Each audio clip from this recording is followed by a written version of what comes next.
Sindh health grand allowance जी सॾ ते सिहत खाते जे मुलाज़िमनि सॼी सिंध में कोरोना रिस्क अलाउंस बंदि करण ऐं ॿिया मसइला हल न थियण ख़िलाफ़ ओपीडीज़ जो बाइकाट करे एहतजाजी मुज़ाहिरा कया आहिनि। हैदराबाद में पैरामेडिकल स्टाफ, यंग डॉक्टर्स ऐं आल नर्सिस एसोसिएशन तरफ़ां शरीफ पालारी, अब्दुल मजीद जतोई, रवि तंबोली ऐं आसिफ अंसारी जी अॻवानी में ओपीडी जो बाइकाट करे एहतजाजी मुज़ाहिरो कयो वियो।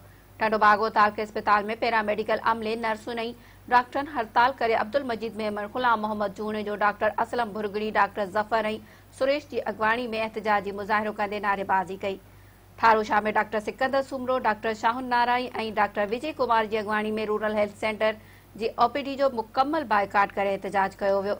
गंबट में गिम्स अस्पताल एम्प्लॉयज़ वेलफेयर एसोसिएशन ऐं पैरामेडिकल स्टाफ एसोसिएशन पारां ओपीडी जो बाइकाट करे एडी नारेजो ऐं ॿिनि जी अॻवानी में मुज़ाहिरो कयो वियो।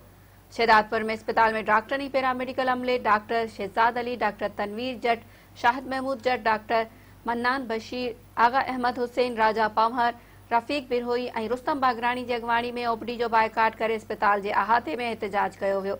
फुलरियूं में आरएचसी सेंटर जे मुलाज़िमनि ओपीडी जो बाइकाट करे अब्दुल मजीद मरी, धना राम, मंज़ूर बलोच ऐं अज़ीज़ कान्हियो जी अॻवानी में मुज़ाहिरो करे नारेबाज़ी कई। अॻवाननि चयो आहे त रिस्क अलाउंस फौरी तौर बहाल करे जाइज़ मसइला हल कया वञनि, ॿी सूरत में सख़्तु एहतजाज कयो वेंदो।